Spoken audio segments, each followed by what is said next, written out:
नमस्कार दोस्तों। कश्मीर में उमर अब्दुल्ला ने जम्मू कश्मीर के मुख्यमंत्री के तौर पर शपथ ले ली है। हाय, उमर अब्दुल्ला। इसी के साथ जम्मू कश्मीर पर भाजपा का अघोषित शासन खत्म हुआ।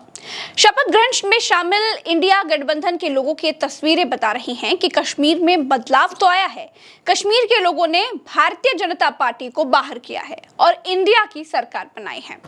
खास बात यह भी है कि कांग्रेस उमर अब्दुल्ला की सरकार में शामिल नहीं है, वो नेशनल कॉन्फ्रेंस को बाहर से समर्थन दे रही है। मुख्यमंत्री बनते ही उमर अब्दुल्ला ने पहला बड़ा फैसला लेकर सबको चौंका दिया। उमर अब्दुल्ला ने जम्मू क्षेत्र से डिप्टी सीएम सुरेंद्र चौधरी को बना दिया है।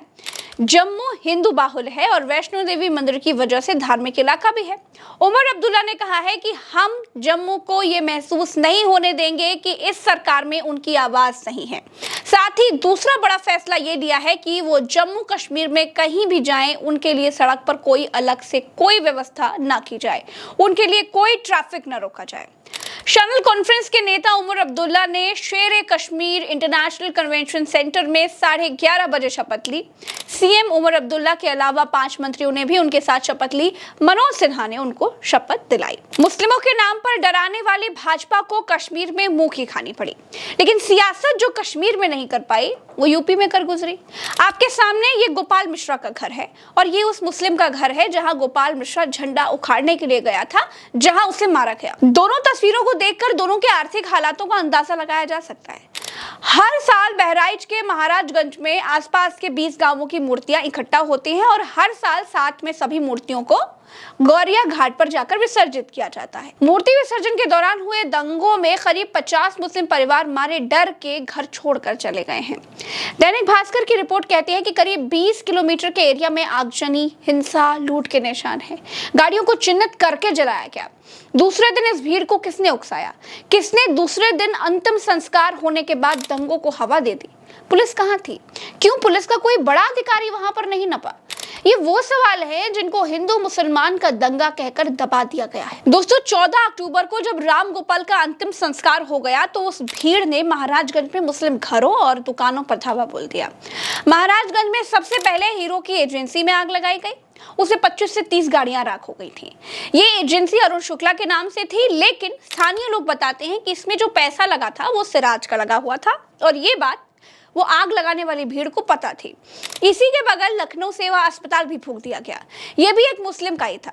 चांदपारा इलाके में करीब 20 घरों में आग लगाई गई, लूटपाट हुई। यहाँ एक मुस्लिम महिला ने बताया कि भीड़ उनके सामने वाले गांव में आई और आग लगाने लग गई। फिर उनकी तरफ आई और उनकी बेटी की शादी को 2 महीने बचे हैं। उनके घर में गहने और पैसे रखे हुए थे। उनके बेटे बहू अपनी बच्ची को लेकर भागे, साथ में उनके गहने भी थे। धान के खेतों से होते हुए वो आगे पहुंचे तो भीड़ मिल गई। उसने सब कुछ छीन लिया। एक बिटिया की खोपड़ी फोड़ दी, भाई को मारा और पोती के हाथ पर मारा। मुसलमान है, बस ये लेना देना। मुसलमान के नाम पे लोग मार रहे हैं, ऐसा करते हैं साहब। एक और मुस्लिम व्यक्ति मोहम्मद इलियास कहते हैं कि जब लोगों की भीड़ यहाँ पर आई तो हम लोग धान के खेतों में भाग गए।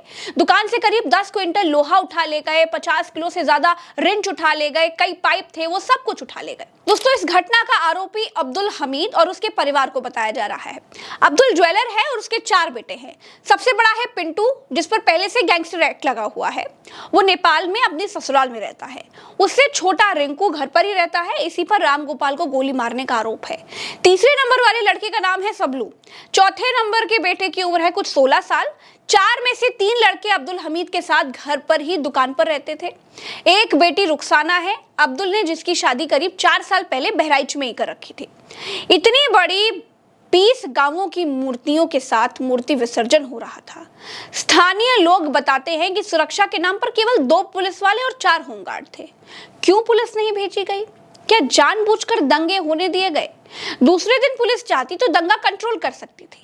दूसरे दिन दंगा अंतिम संस्कार के बाद भड़का। गोपाल मिश्रा की हत्या के आरोपी अब्दुल के घर के दोनों तरफ हिंदुओं के मकान हैं। सामने मस्जिद है, बगल में पप्पू जायसवाल का घर है। इसी घर की छत से राम गोपाल मिश्रा अब्दुल की छत पर गया था, जहां उसे बाथरूम के शेड से गोली मारी गई। छत पर कांच की बोतलें भी मिली, जिसका इस्तेमाल हत्या में हुआ ऐसी आशंका जताई जा रही है। दोस्तों, याद रखिए, दंगा कभी होता नहीं है, दंगा कराया जाता है। और उसमें मरता कौन है? आम आदमी। गोपाल मिश्रा जैसे नई उम्र के बच्चे ये दंगे इतनी सफाई से कराए जाते हैं कि आप उठाते रहिए आवाज, आप उठाते रहिए सवाल, आप करते रहिए शक, कभी कोई जांच नहीं होगी। कार्रवाई के नाम पर पुलिस के कुछ छोटे छोटे अधिकारी हटा दिए जाते हैं, बस और कुछ नहीं होता है। सियासत को किसी की जान से कोई मतलब नहीं है, उनको चाहिए परसेप्शन, उनको चाहिए संदेश।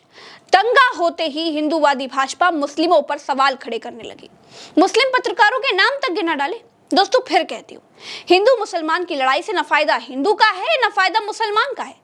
अरे क्या मिला बहराइच के लोगों को दंगा करके? सिर्फ नुकसान, मुकदमे, मार, पीड़ा, तकलीफ, दुश्मनी। क्या मिला सियासत को? इन दंगों से क्या मिला सियासत को? सियासत को मिला लोगों को भड़काने का एक मौका, चुनाव में लड़ने का एक मुद्दा। वो चाहे अब्दुल की जान से मिले या फिर गोपाल मिश्रा की जान से, उनको कोई फर्क नहीं पड़ता। दोस्तों इस वीडियो में इतना ही, हमें दीजिए इजाजत, चलते हैं। राम राम, दुआ सलाम, जय हिंद।